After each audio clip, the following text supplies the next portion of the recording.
आपको पानी का जबरदस्त ध्यान रखना चाहिए क्योंकि ये 72% है और इसमें जबरदस्त याददाश्त है।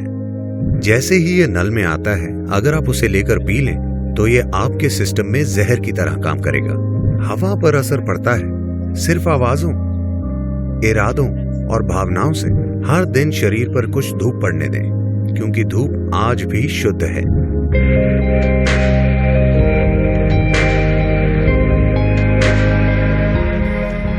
प्रणाम सद्गुरु। मैंने आपको कहते सुना है कि शरीर का 70% पानी है और अगर हम ऊर्जावान पानी पिएं तो हम शरीर और मन पर पकड़ बना सकते हैं। क्या ये हमारे द्वारा ली गई हवा और भोजन के मामले में भी सच है? क्योंकि शहरों में हमें प्रदूषित हवा में रहना पड़ता है और हमारी कंपनियों में एयर कंडीशन कमरे होते हैं। तो क्या आप भूत शुद्धि प्रक्रिया को विस्तार से समझा सकते हैं? अगर आप अपनी कंपनी को कहें कि मैं एयर कंडीशनर के बिना काम करने के लिए तैयार हूं तो वो बहुत खुश होंगे। इससे उनका बहुत पैसा बचेगा, है ना?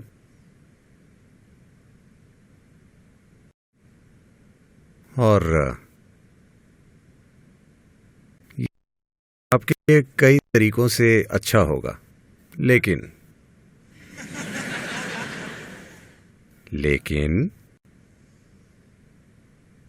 ये शहर अभी वैसी स्थिति में नहीं है। यहां अगर आप खिड़की खोलेंगे तो हवा नहीं आएगी, धुआं आएगा, बदबू आएगी, मिट्टी आएगी। तो ये अच्छा है, आरामदायक है, लेकिन आपको यहां 24 घंटे नहीं बैठना है, बस काम करना है। आप जब भी हो सके सैर कर सकते हैं। और वैसे भी 72% पानी है, 12% पृथ्वी है, सिर्फ 6% हवा है। वो 6% हवा पूरी सांसों में नहीं है। जो 6% हवा यहां है उसमें सिर्फ 1% से कम आपकी सांसों में है। बाकी बस मौजूद है, कुछ लोगों के दिमाग में जमी होती है। वरना शरीर की हर कोशिका में हवा होती है। तो हवा का मतलब सिर्फ सांसें नहीं है। 6% हवा शरीर की हर कोशिका में है। बस उसे दिमाग से थोड़ा हटा लें तो अच्छा होगा। फेफड़ों, हृदय और मांसपेशियों में होना अच्छा है, वो अच्छे से काम करते हैं अगर ऑक्सीजन है तो। अगर ऑक्सीजन की कमी हो तो मांसपेशियां सख्त हो जाती क्योंकि इन्हें हवा की जरूरत है, वरना ये काम नहीं करेंगी।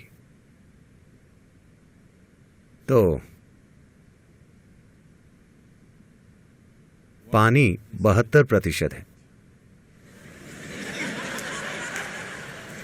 So maximum care should be taken about the water because it's 72%. इसीलिए सबसे ज्यादा ध्यान पानी का रखना चाहिए क्योंकि ये 72% है। अगर आप परीक्षा देने जाते हैं, मान लीजिए आप भौतिकी की परीक्षा देने जाते हैं। आपको पानी, पृथ्वी वगैरह पढ़ना है, लेकिन सिर्फ पानी के विषय के लिए 72 मार्क हैं। तो आप स्वाभाविक रूप से उसे पढ़ने के लिए ज्यादा समय देंगे, है ना? पानी को पढ़ेंगे, हाँ या ना? हवा सिर्फ 6% है। आप शायद ना पढ़ें क्योंकि आप 94 पाकर खुश हैं। पानी आपको पढ़ना चाहिए क्योंकि ये 72% है। आपको पानी का जबरदस्त ध्यान रखना चाहिए क्योंकि ये 72% है और इसमें जबरदस्त याददाश्त है। अगर मैं इसे खोलूं या बिना खोले भी अगर इससे कुछ कहूं तो ये याद रखता है। इस दिशा में कई प्रयोग हो चुके हैं। तो अगर आप इस पानी को इसके स्रोत से लें और अपने घर तक पंप करें, मान लीजिए ये 50 मोड़ों से गुजरा और इसे बलपूर्वक पंप किया गया एक निश्चित ताकत लगाकर, जो स्वाभाविक रूप से होता है, और आप 12वीं मंजिल पर रहते हैं तो और जोर लगाया गया। कहा जाता है कि अगर ये 50 मोड़ों से गुजरता है तो 60% पानी जहर बन गया। जैसे ही ये नल में आता है, अगर आप उसे लेकर पी लें तो ये जहर की तरह काम करेगा आपके सिस्टम में। अगर आप इसे लेकर कुछ देर पकड़ें तो ये फिर से ठीक हो जाएगा, क्योंकि जहर रासायनिक नहीं है, ये आणविक है। अणुओं में बदलाव होते हैं, कोई रासायनिक बदलाव नहीं होते। इसीलिए पारंपरिक रूप से आपकी दादी ने हमेशा कहा था कि हमेशा पानी को भरो और पूरी रात घर पर रखो, एक साफ बर्तन में जिस पर विभूति और कुमकुम लगा हो और एक फूल रखा हो। हाँ या ना? पारंपरिक घरों में कल सुबह ही उसे पिएं। जैसे ही वो आपके घर पर आता है उसे ना पिएं, क्योंकि इसमें हर तरह की यादें होती हैं। बहुत ज्यादा पारंपरिक घरों में लोग हर दिन पानी के बर्तन की पूजा करते हैं। हाँ, और पानी के आते ही उसे कभी ना पिएं, उसे रखें, उसे काफी समय दें ताकि वो खुद को ठीक करे, इकट्ठी की गई बकवास को छोड़ दे, ताकि वो आपके पीने के लिए ठीक हो। पानी का आपको ध्यान रखना चाहिए, क्योंकि ये 72% है। ये फर्स्ट क्लास है, पासिंग मार्क से ज्यादा। अगली चीज है भोजन, क्योंकि ये पृथ्वी है। 12%, ये भी काफी है ना? तो आप में भोजन कैसे जाता है, किसके हाथों से आपके पास आता है, आप उसे कैसे खाते हैं, आप उसे कैसे जुड़ते हैं, ये सभी चीजें महत्वपूर्ण हैं। अगली है हवा, 6%। इस 6% में सिर्फ 1% या उससे कम सांसें हैं, बाकी कई अलग अलग तरीकों से होती है। और ये महत्वपूर्ण है, विशेष रूप से अगर आपके बच्चे हैं तो कम से कम महीने में एक बार उन्हें कहीं बाहर ले जाएं, फालतू सिनेमा में नहीं। वहां हर किसी की बकवास हवा में सांस लेनी पड़ेगी। हवा पर असर पड़ता है सिर्फ आवाजों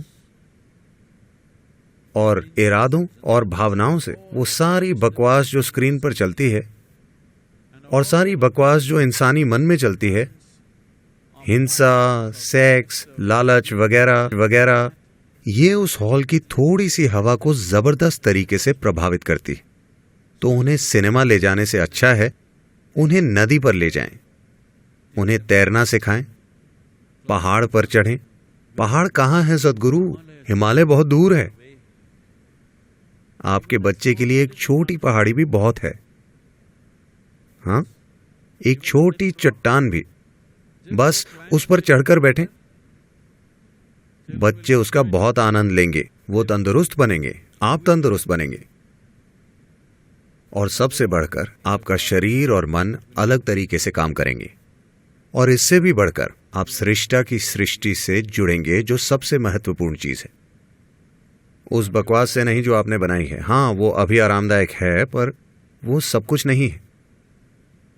तो रेस्टोरेंट जाने के बजाय, सिनेमा जाने के बजाय, ऐसी किसी और जगह जाने के बजाय कम से कम महीने में एक बार, इसमें कुछ खर्च नहीं होता। हाँ, कुछ खर्च नहीं होता। आप अपना भोजन वहां ले जा सकते हैं और वहां खा सकते हैं। वैसे भी आपको खाना है, आपको उस पर पैसा खर्चने की जरूरत नहीं है। इससे भी अच्छा होगा अगर आप बस और कार पर भी पैसे खर्च नहीं करना चाहते तो आप सभी साइकिल चलाएं।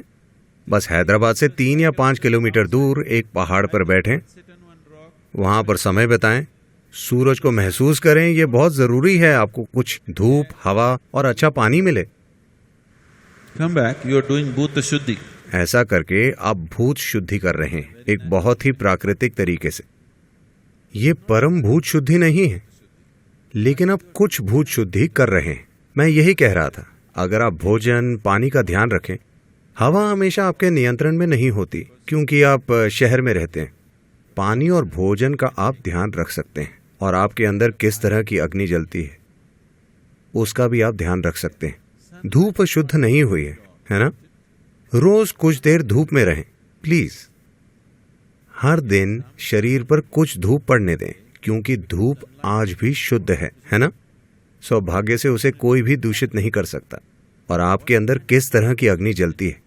क्या ये लालच की अग्नि है, नफरत की अग्नि है, नाराजगी की अग्नि है, क्रोध की अग्नि है, प्रेम की अग्नि है, करुणा की अग्नि है? आपके भीतर कैसी अग्नि जलती है? आप उसका ध्यान रखिए, फिर आप अपनी भौतिक और मानसिक खुशहाली की चिंता मत कीजिए, उसका ध्यान रखा जाएगा।